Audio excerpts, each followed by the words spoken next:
অভ্যন্তরীণ গোষ্ঠীগত সশস্ত্র দলগুলো নিরস্ত্রীকরণ করতে চায় ইরাক। দেশটির প্রধানমন্ত্রী সিয়া আল সুদানি বলেছেন, দেশের সব অস্ত্র এখন থেকে রাষ্ট্রীয় নিয়ন্ত্রণে থাকবে। তবে লক্ষ্য অর্জনে আমেরিকার নেতৃত্বাধীন আন্তর্জাতিক মিশন প্রত্যাহারকে অগ্রাধিকার হিসেবে উল্লেখ করেন তিনি।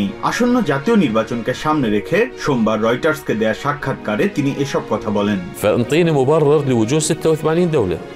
আমাকে ইরাকের মাটিতে ৮৬টি দেশের উপস্থিতির পেছনে একটি যুক্তি বলুন। এই জোটটি ২০১৪ সালে গঠন হয়েছিল, কিন্তু ইরাক এখন একটি সার্বভৌম স্থিতিশীল রাষ্ট্র যেখানে বিদেশি বিনিয়োগ রয়েছে। আইসিসের সন্ত্রাসবাদ মোকাবিলায় আর কোনো আন্তর্জাতিক জোট নেই। আমরা সেই মিশনের অবসান ঘটিয়ে দ্বিপাক্ষিক নিরাপত্তা সম্পর্ক স্থাপনের দিকে এগিয়ে যাচ্ছি।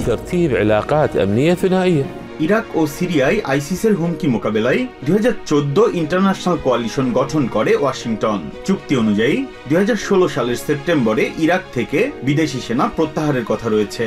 পাশাপাশি বাগদাদকে সব ধরনের সন্ত্রাসবাদ নিয়ন্ত্রণ করতে হবে। এর জন্য সবার আগে বিদেশি সেনা প্রত্যাহারকে শর্ত হিসেবে উল্লেখ করেছেন সিয়া আল সুদানি। তার মতে কেউ কেউ বিদেশি সেনা উপস্থিতিকে দখলদারিত্ব মনে করে। দখলদারিত্ব বা অবৈধ অস্তিত্বের প্রকাশ থাকবে এমন যে কোনো উপস্থিতির অবসান ঘটানোর জন্য রাজনৈতিক ঐকমত্য রয়েছে ইরাকের। তাই আন্তর্জাতিক মিশন শেষ হয়ে গেলে রাষ্ট্রীয় কাঠামোর বাইরে আর কারো কাছে অস্ত্র রাখার কোনো কারণ থাকবে না। এ সময় সশস্ত্র গোষ্ঠীগুলোর জন্য দুটি বিকল্প তুলে ধরেন সিয়া আল সুদানি। তিনি বলেন, অস্ত্র প্রত্যাহারের পর তারা সরকারি প্রতিষ্ঠানে যোগ দিতে পারবে অথবা বৈধ উপায়ে রাজনৈতিক কর্মকাণ্ড চালিয়ে যেতে পারবে। ইরাকের নিরাপত্তা স্থিতিশীলতার উদাহরণ দিতে গিয়ে তিনি জ্বালানি খাতে শেভরনের বিনিয়োগের কথা উল্লেখ করেন।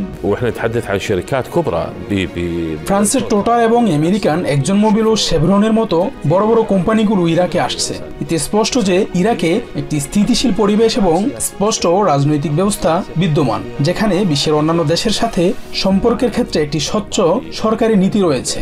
আমরা অংশীদারত্বের উপর ভিত্তি করে এগিয়ে যাচ্ছি, যেখানে কোনো আধিপত্য থাকবে না।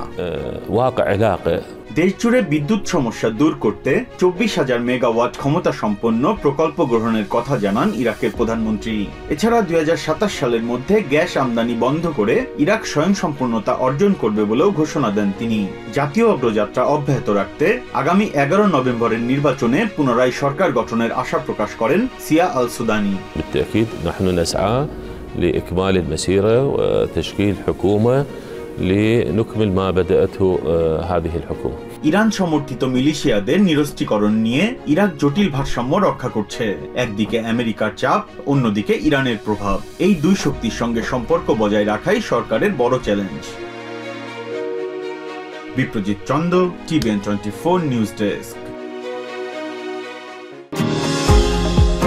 নিউ ইয়র্ক থেকে সম্প্রচারিত টিভিএন 24 টেলিভিশন বিশ্বজুড়ে বাঙালির কণ্ঠস্বর।